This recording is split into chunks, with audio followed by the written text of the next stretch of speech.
always humble yourself lovingly before God and man, because God speaks to those who are truly humble of heart and enriches them with his gifts. Whoever does not meditate is like someone who never looks in the mirror before going out, doesn't bother to see if he's tidy, and may go out dirty without knowing it. The person who meditates and turns his mind to God, who is the mirror of his soul, seeks to know his faults, tries to correct them, moderates his impulses, and puts his conscience in order. You complain because the same trials are constantly returning. But look here. What have you to fear? Are you afraid of the divine craftsman who wants to perfect his masterpiece in this way? Would you like to come from the hands of such a magnificent artist as a mere sketch? Do not fear. Jesus is more powerful than all hell.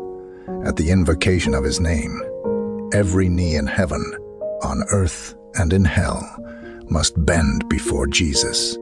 This is a consolation for the good and terror for evil. I want to be only a poor friar who prays. If God sees blemishes even in the angels, can you imagine what he sees in me? Remember that it is not feeling of guilt that constitutes sin, but the consent to sin. Only the free will is capable of good or evil. But when the will sighs under the trial of the tempter and does not will what is presented to it, there is not only no fault, but there is virtue. When you gossip about a person, it means that you have removed the person from your heart. But be aware, when you remove a man from your heart, Jesus also goes away from your heart with that man. Where there is no obedience, there is no virtue.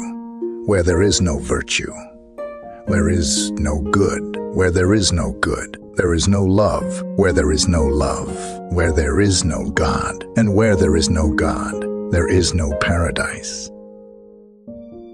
The Spirit of God is a spirit of peace, and also in the case of grave sin, it makes us feel tranquil, sorrow, humble, confident, and this is due precisely to his mercy.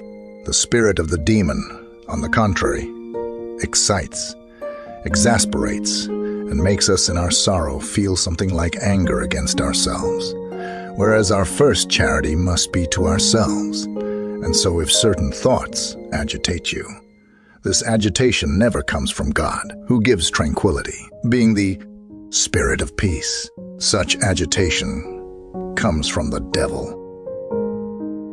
Don't ever be pleased with yourself because of some goodness that you might discover in yourself, because it all comes to you from God, and to him must you give the honor and glory.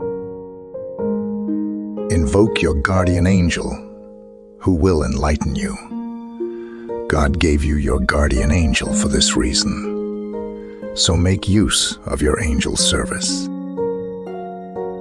When you are exposed to any trial, be it physical or moral, bodily or spiritual, the best remedy is the thought of him who is our life, and not think of the one without joining to it, the thought of the other. You should feel at home with sufferings that it pleases Jesus to send you, since you always have to live with them. Acting thus, you think less of being freed from them. Jesus, who cannot suffer long to keep you in affliction, will come to relieve and comfort you by infusing fresh courage into your soul. Don't allow the sad sight of human injustice to sadden your soul. Someday, you will see the unfailing justice of God triumph over it. When you are exposed to any trial, be it physical or moral, bodily or spiritual, the best remedy is the thought of him who is our life, and not think of the one without joining to it, the thought of the other. In the spiritual life, the more you run, the less you get tired. Moreover, peace, the prelude to eternal joy, will come upon us, and we shall be happy and strong, according to the extent that we live in this study of making Jesus live in us and of mortifying ourselves. Every holy Mass, heard with devotion, produces in our souls marvelous effects, abundant spiritual and material graces which we, ourselves, do not know. It is easier for the earth to exist without the sun than without the holy sacrifice of the Mass. Those strong and generous in heart do not complain, except for a strong reason, and even then, it does not affect them intimately. If the world could see the beauty of a soul without sin, all sinners, all non-believers, would instantly convert their lives. Some people are so foolish that they think they can go through life without the help of the Blessed Mother. Love the Madonna and pray the Rosary, for her Rosary is the weapon against the evils of the world today. All graces given by God pass through the Blessed Mother. Go to the Madonna. Love her. Always say the Rosary. Say it well. Say it as often as you can. Be souls of prayer. Never tire of praying. It is what is essential. Prayer shakes the heart of God. It obtains necessary graces. The Rosary is the weapon for these times. If you have the courage to imitate Mary Magdalene in her sins, have the courage to imitate her penance. Keep close to the Catholic Church at all times, for the Church alone can give you true peace, since she alone possesses Jesus, the true Prince of Peace, in the Blessed Sacrament. Do you not see the Madonna always beside the tabernacle? Humility and charity are the master chords that all other virtues depend upon. The one is the lowest, the other the highest. The preservation of the entire edifice depends on the foundation and the roof. If the heart keeps itself directed in the exercise of these, no difficulty will be encountered in the others. These are the mothers of virtue. The others follow them as the chicks do their mother. Lean on the cross of Jesus as the Virgin did, and you will not be deprived of comfort. Mary was as if paralyzed before her crucified Son, but one cannot say that she was abandoned by him. Rather, how much more did she not love him when she suffered and could not even weep? Even if you were to commit all the sins in the world, Jesus would repeat to you, many of your sins are forgiven because you have loved much. The life of a Christian is nothing but a perpetual struggle against self. There is no flowering of the soul to the beauty of its perfection except at the price of pain. My past, O Lord, to your mercy, my present to your love, my future to your providence. Pray, hope, and don't worry. Worry is useless. God is merciful and will hear your prayer. Who can assure us that we will be alive tomorrow? Let us listen to the voice of our conscience, to the voice of the royal prophet. Today, if you hear God's voice, harden not your heart. Let us not put off from one moment to another what we should do, because the next moment is not yet ours. By all means, seek solitude, but don't fail to be charitable towards your neighbor. Time spent in honor of God and for the salvation of souls is never badly spent. The devil is like a mad dog tied by a chain. Beyond the length of the chain, he cannot catch hold of anyone. And you, therefore, keep your distance. If you get too close, you will be caught. Remember, the devil has only one door with which to enter into our soul, our will. There are no secret or hidden doors. No sin is a true sin if we have not willfully consented. Do not worry over things that generate preoccupation, derangement, and anxiety. One thing only is necessary: to lift up your spirit and love God. The heart of our Divine Master has no more amiable law than that of sweetness, humility, charity. Often place your confidence in divine providence, and be assured that sooner heaven and earth shall pass away than that the Lord neglect to protect you. Faith guides even us, and we follow its sure light on the way, which conducts us to God and His homeland.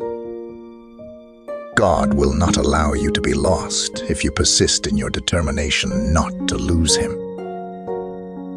Remember, the sinner who is sorry for his sins is closer to God than the just man who boasts of his good works. Without Jesus, you can do nothing. In the end, the gamble of our life is all in this child. I live for Jesus Christ. I live for His glory. I live to serve Him. I live to love Him. In Jesus, everything has an answer. Without Him, only a big void. Suffering, no matter how difficult it may be, when compared to the good that is accomplished, makes every pain a joy for the soul. I understand that temptations seem to tarnish rather than to purify the spirit, but let us hear what the saints have to say, and for that purpose, it suffices to choose St. Francis de Sales from among so many. Temptations are like soap, which, when spread over the clothes, seems to stain them, but in reality, purifies them. Have great confidence in God's goodness and mercy, and He will never abandon you. But don't neglect to embrace His holy cross because of this. Doubting is the biggest insult to divinity.